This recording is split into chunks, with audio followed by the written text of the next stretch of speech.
সবসময় কিন্তু পরিবারের সবার পছন্দের উপর ভিত্তি করে রান্নাবান্নাটা করা হয়, তবে আজকে ভাবলাম যে নিজের পছন্দের কিছু রান্নাবান্না করি যেগুলো আমি খেতে অনেক বেশি পছন্দ করি। তো আজকের রান্নাবান্নায় কী কী থাকছে সব কিছুই কিন্তু আপনাদের সাথে শেয়ার করব। তো আমি প্রথমে হচ্ছে মসুর ডাল ভিজিয়ে রাখতেছি, কারণ মসুর ডাল আমার অনেক বেশি পছন্দ, কিন্তু খুব বেশি একটা রান্না করা হয় না, কারণ বাসায় মসুর ডাল খেলে অনেকেরই অ্যাসিডিটির সমস্যা হয়। তবে আজকে যেহেতু নিজের পছন্দের রান্নাবান্না করব, তাই কোনো কিছুকে তোয়াক্কা না করে রান্নাবান্নাটা শুরু করে দিয়েছি।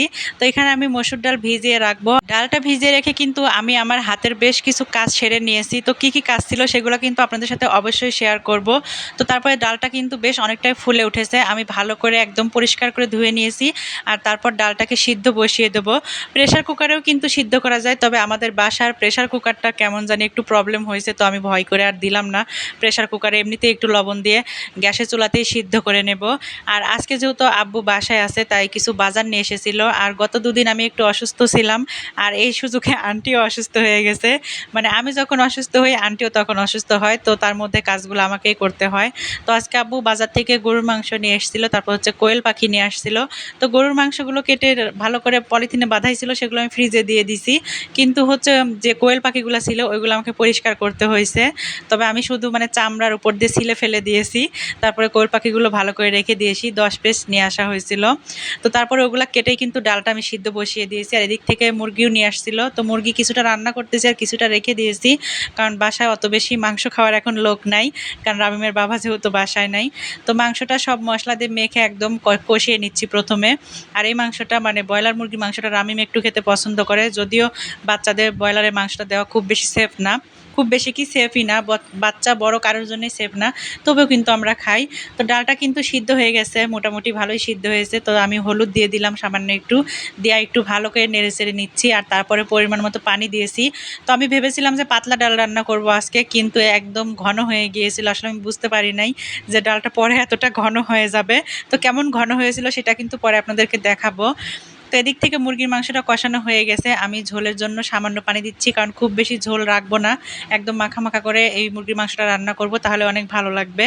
আর এদিক থেকে কিন্তু যে ডালে পানি দিলাম সেটাতে বলক চলে এসেছে।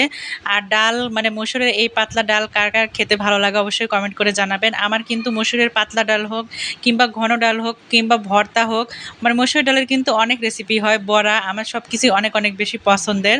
তো এবার যেহেতু বলক চলে এসেছে, আমি একটা পাতিলে এই ডালটা উঠিয়ে নেব। তবে আর একটুখানি পানি দিলে আমি ভালো করতাম, কিন্তু আমি অত বেশি বুঝতে পারি নাই যে ডালটা পরবর্তীতে এতটা ঘন হয়ে যাবে।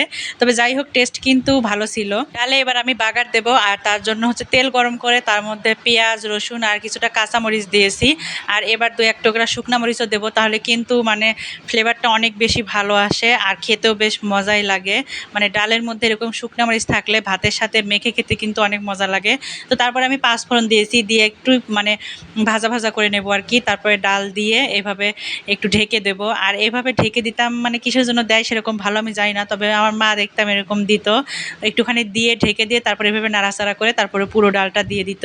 এর ফলে কি হয় আমার মনে হয় যেন মানে ডাউলের গন্ধটা বের হয় না, একটা সুন্দর ফ্লেভার থাকে আর কি, এরকম মনে হয়। তো সঠিক কারণটা কিন্তু আমি জানি না, নিজের ইচ্ছা মতো একটা বললাম আর কি।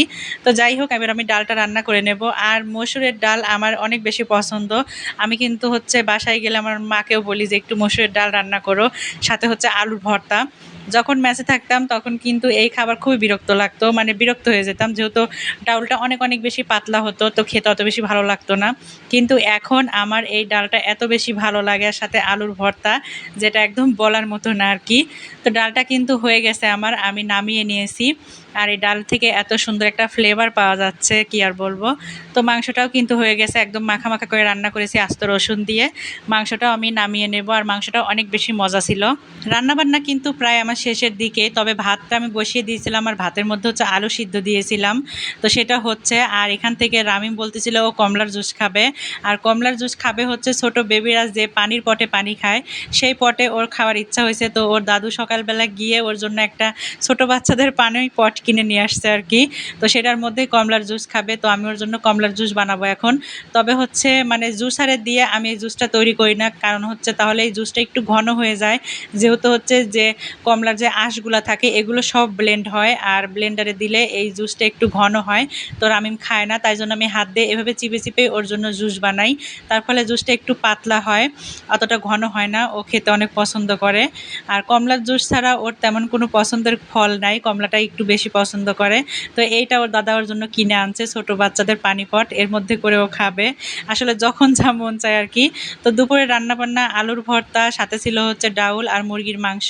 তো অনেক বেশি মজা ছিল, কিন্তু মুরগির মাংসটা আমার অত পছন্দ না হলে ডাউল আর আলুর ভর্তা অনেক অনেক বেশি পছন্দ। তো আজকে রান্নাবান্না কেমন লাগলো অবশ্যই কিন্তু কমেন্ট করে জানাবেন, আর ভালো লাগলে আমার পেজটিতে ফলো দিয়ে পাশেই থাকবেন। সবাইকে অনেক অনেক ধন্যবাদ। আল্লাহ হাফেজ।